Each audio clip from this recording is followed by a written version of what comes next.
What's going on, guys? Welcome back to another exciting episode of Unk TV. I am your host, Jay Wilson.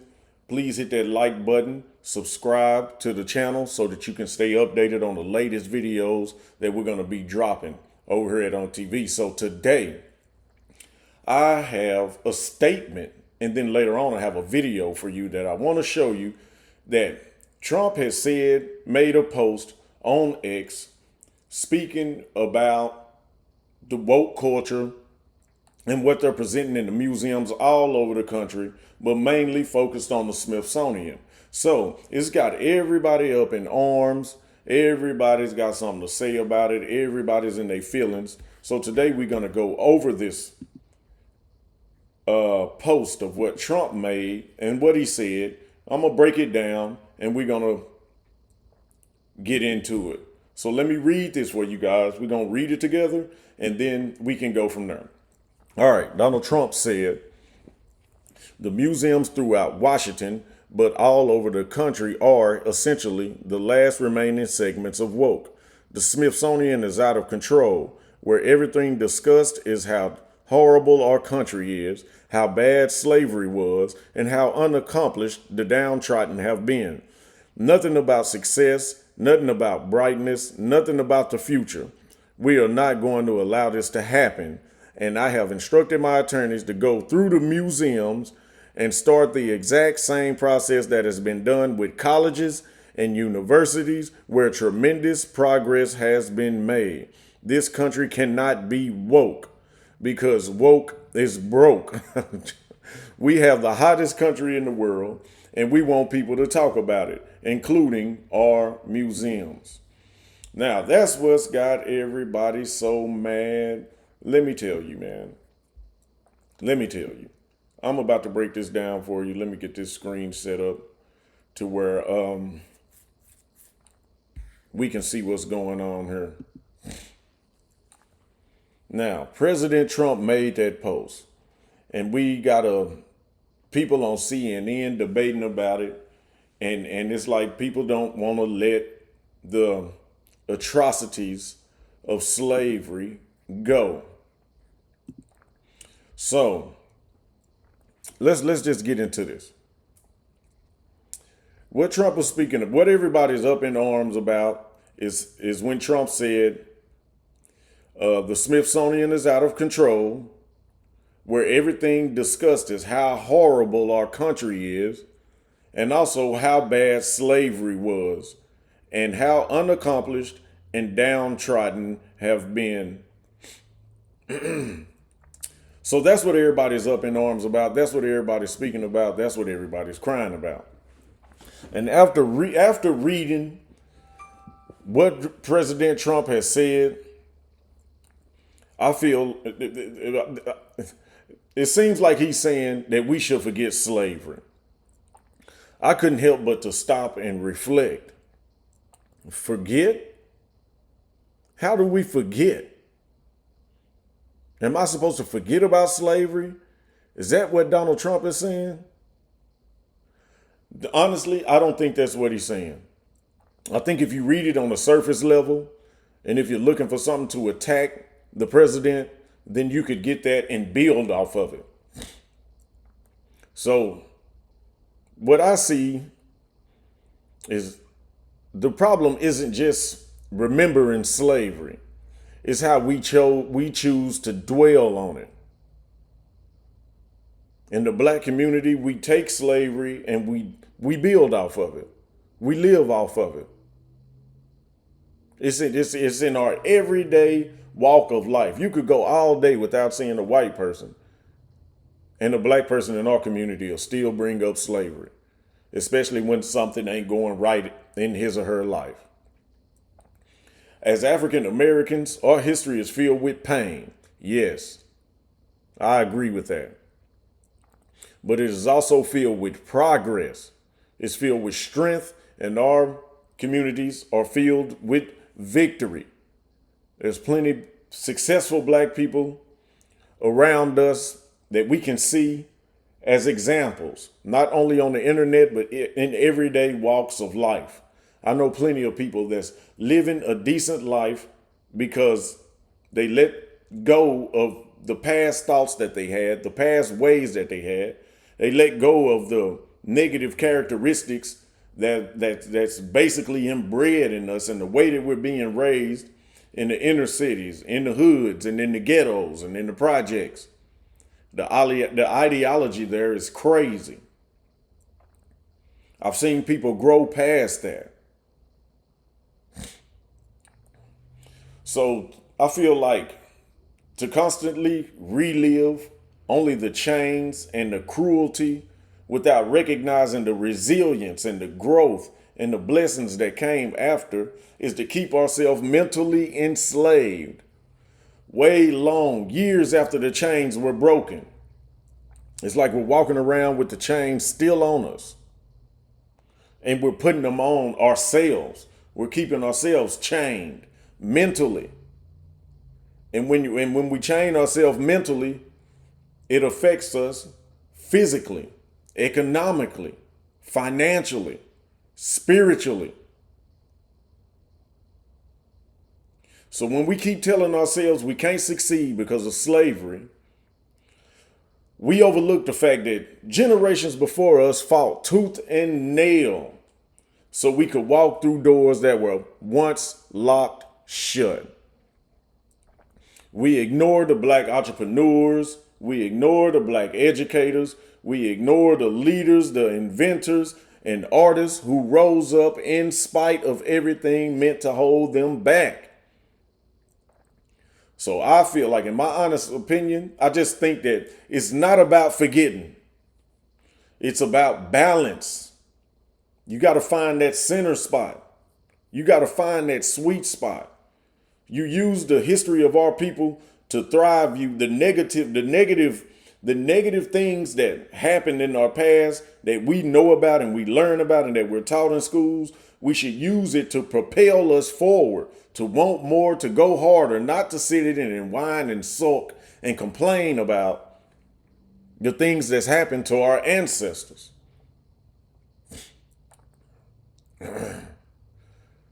So it's about acknowledging the struggle without denying the progress. I think I need to say that again. I don't think that sat in. I don't think that sunk in. It's about acknowledging the struggle without denying the progress. How far we, as a culture of black people, have moved forward in considering the beginnings of black people in America, right? If we continue to dwell on slavery as a reason to stay stuck, we rob ourselves of the very future our ancestors dreamed of. I don't know about y'all, but I honor my ancestors. Most not by repeating the pain, but by building on the strength. So I got something else that I want to present to you guys. And I just want y'all to see this, man. Okay, this is a prevalence of modern slavery. Let me move this over to the side so where that you can see modern slavery. That means today. That means in the past few years. We've been out of slavery in America for 160 years. If you can see right here on the map, slavery is not there. Look right here. There's America. If you can see the graph right here, the white is where there's little to no slavery. And as the shades get darker, that's where the majority of slavery is. In the middle, you have a medium amount of slavery. If you don't know the map and if you're not good with geography, here's America. It's white, meaning no slavery. Look at South America and all the countries coming down through there. Their slavery still there right now today, and it's been there in modern days. I don't think it's ever left. Where do you see the darkest color? Look at Asia. Asia's around in the middle. Saudi Arabia, the Middle East. Where do you see the darker colors? What continent is this? I'm just asking. If you know it, leave your thoughts down in the comment section. What continent has the most slavery in modern days? Prevalence of modern slavery. This isn't a made up map. This is real. This is right now. This is today. This is 2025. Where do you see the majority of your slavery?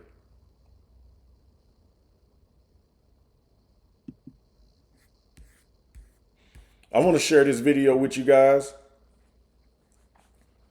There was a debate on CNN about what Trump said. And this is what's got everybody up in arms, man. And this is what they're talking about. This is what they're saying that has to do with Trump's speech. Now, I'm going to be fast forwarding it. I'm going to be pausing it. Matter of fact, let me set this up to where you can see it and I'm out of the way, right? So I'm going to jump down here in the corner. Can you see me?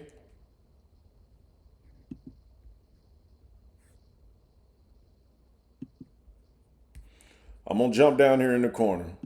Let me put myself over here where you can see me real good. Now let's see what they're saying on CNN at the debate table. We got my boy Scott Jennings in there.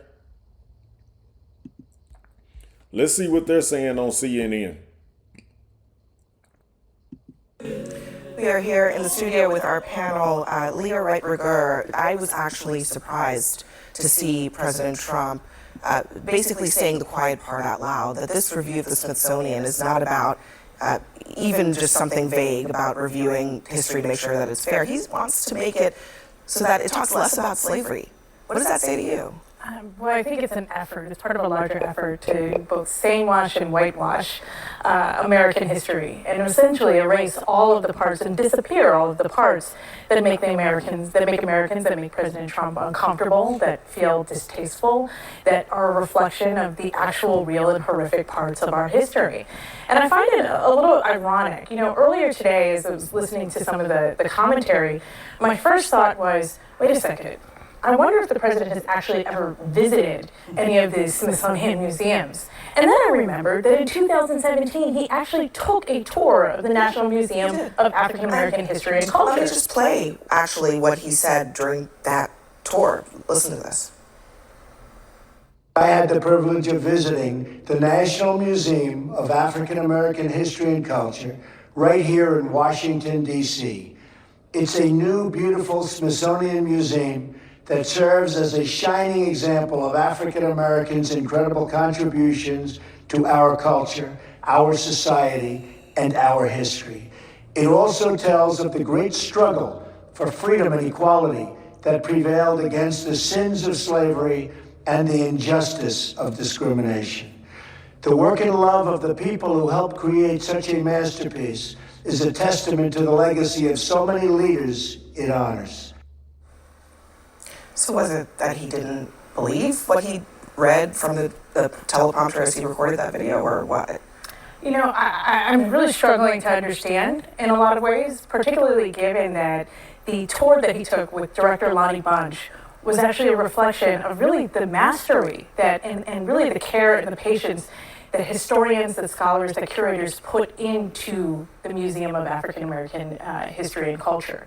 It is not just about the horrors of slavery, although it tells that very important story. It actually follows this really brilliant model where you move through the museum and it tells the story not just of enslaved Americans in America, but also of the resilience, of the triumph. And in doing so, it tells a story that is very much about democracy and about a quest for democracy and the way that Americans both built this country, but also the story and the narrative of like a truly American experience. And so for the president, I think, to just simply erase that and push that away tells it, particularly after praising it a few years ago, tells us that this is part of a much larger agenda. This is part of a much larger agenda to erase things that really, I think the country is just refuses to deal with. It is really uncomfortable with. He said as much by ending this post with, "This country cannot be woke because woke is broke."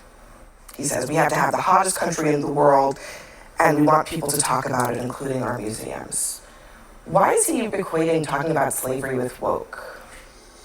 Well, look, I think, let me just start this conversation by saying that my personal view is slavery was a reprehensible institution. I agree with your words that it was our original sin. We also fought a war to eradicate it and to get over it as a country. And that was a necessary thing that happened, and a lot of people died, and we did eradicate it, and that's a good thing.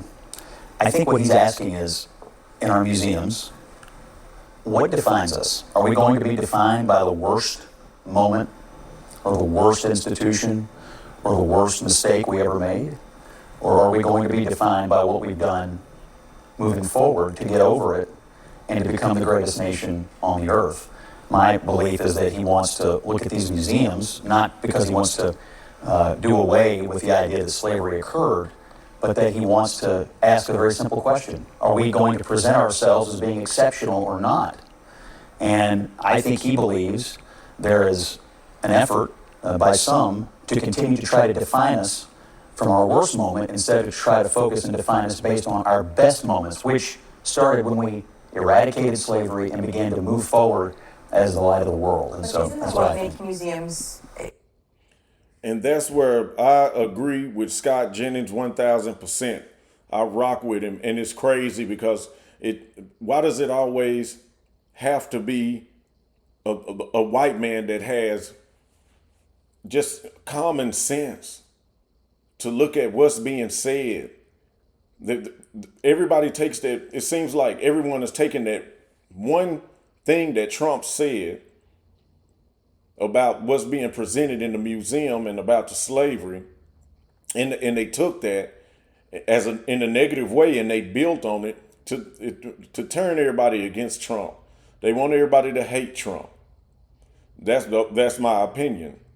And Scott Jennings, he took it for what it was, because the whole statement that Donald Trump made wasn't to, if you read it, the whole statement, and you understood it, you knew that he was not saying that he wanted to get rid of your history. You know, people keep saying we should forget, and I don't agree with that, but I also don't believe in letting it control us. So let's get back to what they complaining about. Watch how they take exactly what he said. There's really no way to refute that, but they're going to look for a way to do it, and they just refuse. They refuse to understand. That's what makes us an exceptional nation, is because they tell the history and the story of our country, and therefore, you know, these horrible, horrific moments in our history. The original sin, as Abby talked about, when it comes to slavery, has, you know, we of course did eradicate it, but look where we've come today. And I think those museums, like to your point, make America exceptional, and in museums all around the world that document atrocities, whether it be, you know, from Nazi Germany to eradicating slavery here in the United States, you have to learn the lessons of the past, and to deny it is to defend it. I don't think he's denying it, and Bocce may want to comment on this as well, but I think what he wants to ask is a simple question. As we present our history, are we spending most of our time focused on something terrible? Or are we going to spend more time as we enter our 250th anniversary focused on what this country has done to improve the lives of every single person who lives here? We are the light of the world for a reason, because we're an improving The question I commodity. ask when I hear And there it is again. He's giving it to you straight, raw, real, and uncut. He's letting you know exactly what's being said. That's exactly what Trump said in the statement. And that's the only thing that he meant. He doesn't mean erase your history or forget about it. He's just saying, let's focus on where we're at now. We've moved so far past that. It's just like a lot of people that I know, and me myself, I've had a past. I used to believe in certain things in the past that was very derogatory to my communities.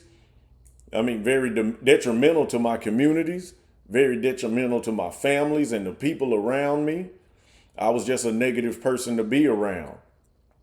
Crime and illegal activities. I grew past that. That's my past. I'm a better person now.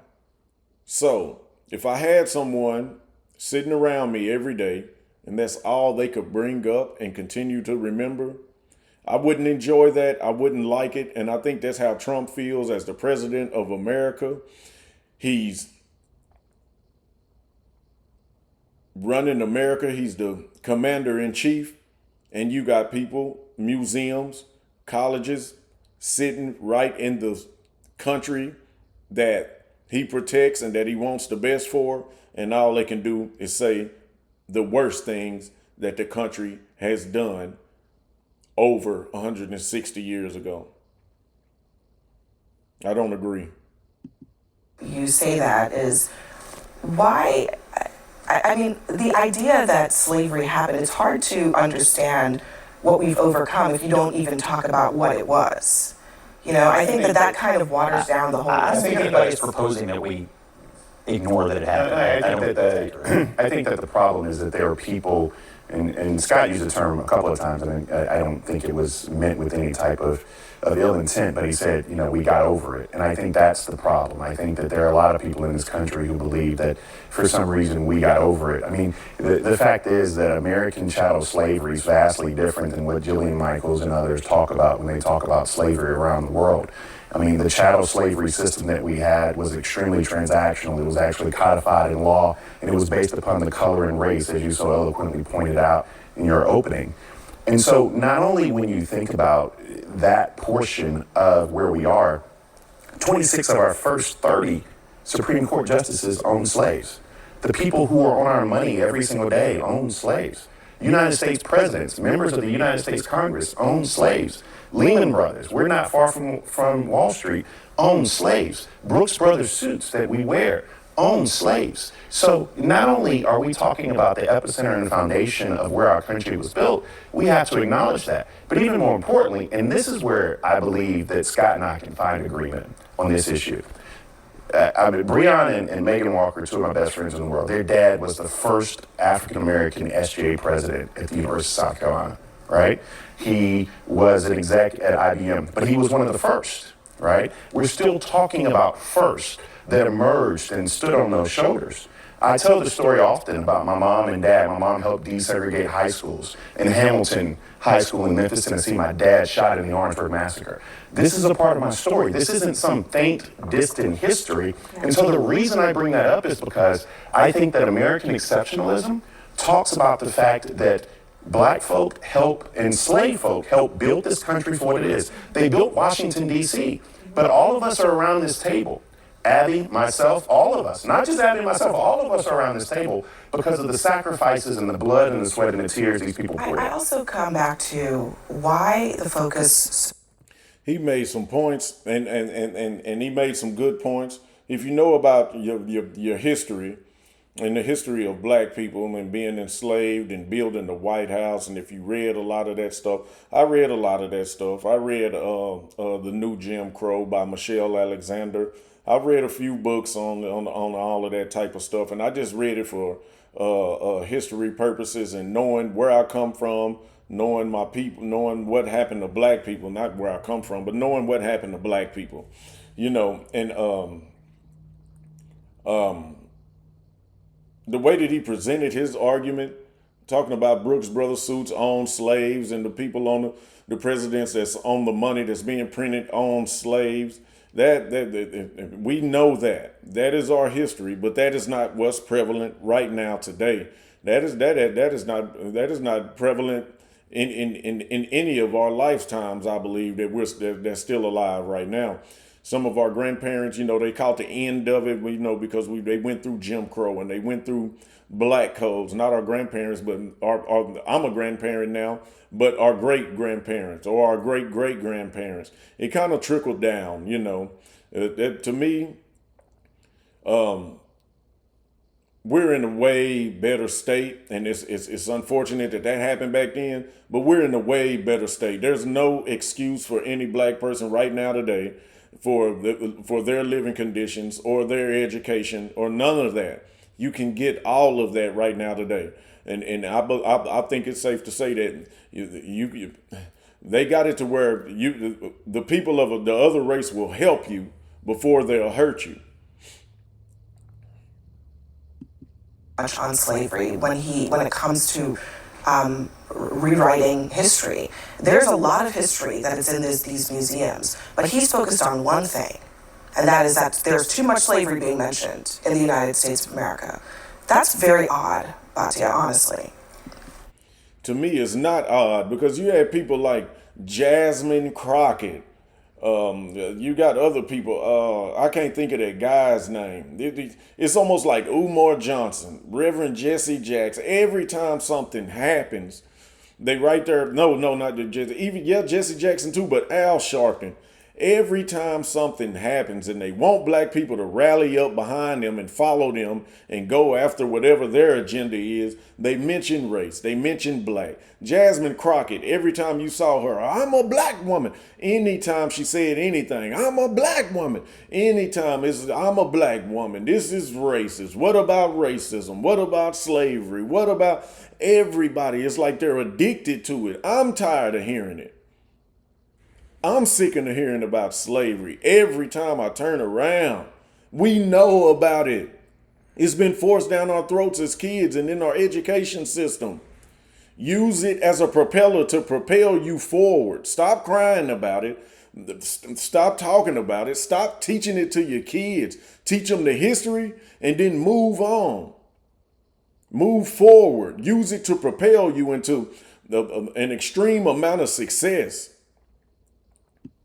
Oh, I want to start by saying I actually agree with everything that's been said, and I loved your opening, and so I offer these comments very humbly because it's an honor to be included in this conversation, which is very solemn, and I think we all understand that, and we are all looking for the common ground here.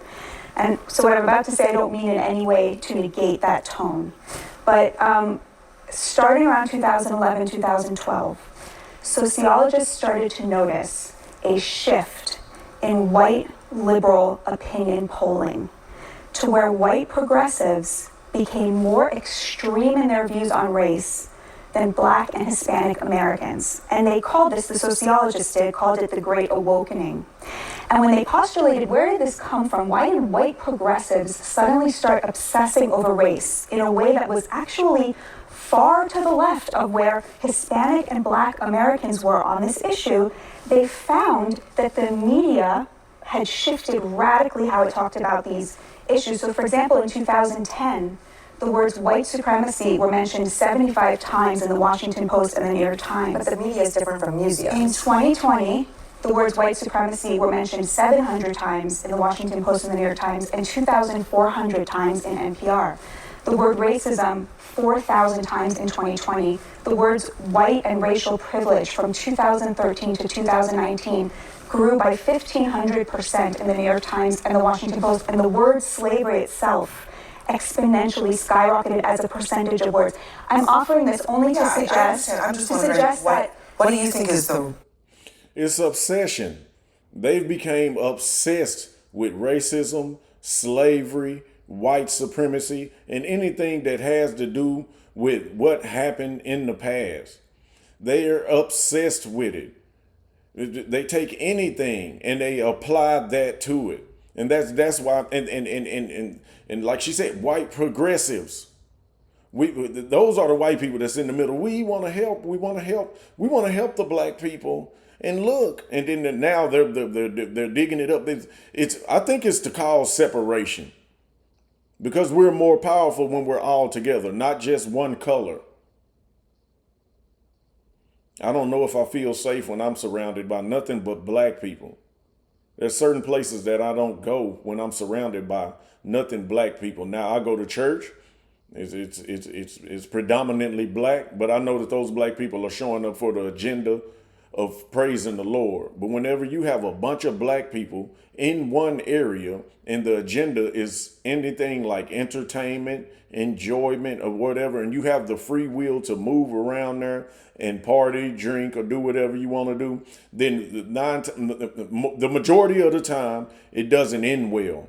Now let's see what this crazy lady got to say in response to what the information that she just gave. Problem with talking about slavery, white supremacy, racism, etc. So the point I'm trying to make here is that liberals will say, well, this is a reflection of reality. But of course it isn't. This is a reflection of a newfound obsession that was driven by the media. And that doesn't... A newfound obsession that was driven by the media. That's exactly what I was just saying. I guess either the moral evil or the historical accuracy. I do want to dive into what you mean by that, because you say that you don't think it's a reflection of reality. Based on what? Well, based on the idea that those things don't exist, that Based white on the supremacy idea doesn't that- exist, racism doesn't exist, that we shouldn't be talking Based about it on the anymore? idea, obviously all these things I think are evil, but there's not more slavery now to the tune Yeah, of but I think But part of that's the not problem, the point. But Bashir, is that in the Respectfully, 90s, that's The point that she's making is it was more slavery back then. Even in the days of slavery, you still had abolitionists, white people that were against the enslavement of blacks, and they spoke up about it. They wrote papers about it. It was a battle. What was that Civil War? If there was a battle, and it wasn't mentioned as much as it is now when there's no slavery. That's the point that she's making. Watch how they twist what she says. Watch. They very crafty over, very crafty. Second, Bakari, part of the problem is that back, not that long ago, in the 50s, 60s, even beyond that, when there was actual Jim Crow happening in this country, people were actually treating black people as second-class citizens. We weren't talking about those things at all. But in Those words were 2013 virtually never mentioned. Abby, you don't So is that 2013 better? Was it better Abby, then, or was it worse You then? don't think that missing 2013 is the same as the 1960s, But you're missing, right? respectfully. See, you see? And see, they don't want to have an honest conversation. They just want a gotcha moment. I just want to rewind this to catch what she said again. Hang on just a second. Listen, check this out. Actual Jim Crow happening in this country. People were actually treating black people as second-class citizens. We weren't talking about those things at all. But in Those words were... That's where she's wrong. They were talking about it. When it was happening, they were talking about it. Why does she keep saying they didn't touch? She said they weren't talking about it at all. Are you serious? There was a whole war. People always been fighting for the freedom of slaves. For the people been fighting against the mistreatment of blacks since the mistreatment of blacks has been going on. Even people of power. It was the North against the South. There was a Confederate war. What is she talking about? virtually never mentioned. Abby, you don't So is that 2013 better? Was it better missing- then? respectfully, Or was it missing- worse You then? don't think that missing that. 2013 is the same Look at her antagonizing, man. It's crazy. as the But you're missing, 1960s, I right? respectfully, and I've had this debate Do many you times. really think that there's as big a difference But between the but we're missing- 1960s I and don't, We're missing that's the not my point. My point is that the use of the language in present day, or the lack of the use of the language back when racism was apparent every single day in the streets of America, doesn't reflect really anything except perhaps a better awareness of the reality that we that's live not- in. that's Do you not the think point. the country was more racist in That's not the That's not- point. I didn't say anything about But whether you're the missing country was more the racist point is now. we're missing the forest for the trees. Because what you See, and this is what they do. The whole video is just them twisting up words. They're attacking the people that's saying anything of any substance. There go my boy Scott. Let's see what he got to say. way we treat each other in this country. I agree with Batya. Where we sit today is vastly different than where we sat in the 1960s or the 1920s or the I don't think anybody's 1860s. disputing that. And it's not even close. It's I not don't even know, but I don't think anybody's disputing that. I think it's just a question of, do we need to just stop talking about it because we're not I in don't think Jim Crow anyone's anymore? proposing that, but what I do think he is proposing, and I think this is worth discussing, is that as we go into our 250th anniversary, how are we presenting ourselves to the world? Are we presenting ourselves as a country that is obsessed with our worst moment, or are we presenting ourselves as a country that managed to overcome our worst moment and have been improving ever It's not since? about being obsessed with our worst moment. And there it is, man. That's 250th anniversary coming up. We're doing way better as a country. We're doing way better as a society. We're doing way better as a people. Individual cultures. Black people are doing better than they were back then. America is getting better than they were back then. Everything is getting better than it was back then. So I don't understand why they want to dwell on those times of the past. And that's exactly what Scott Jennings was saying. Because, see, if we constantly dwelling on slavery, it can hold us back. It can blind us to the victories we've had and the doors that are already open. And in my opinion, our ancestors didn't fight and sacrifice just so we can stay stuck in pain. I think they wanted us to rise. I think they wanted us to push forward to prove that chains couldn't divide us. So no, we don't forget. You don't forget about slavery. But we also don't let slavery be the excuse that keeps us from our greatness. And that's exactly what President Trump was speaking of. That's the only thing that he's saying when he made the comment about the Smithsonian and the woke colleges. We honor the past by building the future. I'm your host, Jay Wilson. Hit that like button before you leave. Hit that subscribe and hit that notification bell so that you can get notified for the latest videos that we got coming out. And if you want more information, if you want more entertaining videos, be prepared, tune in for the next episode of Unk TV. We out.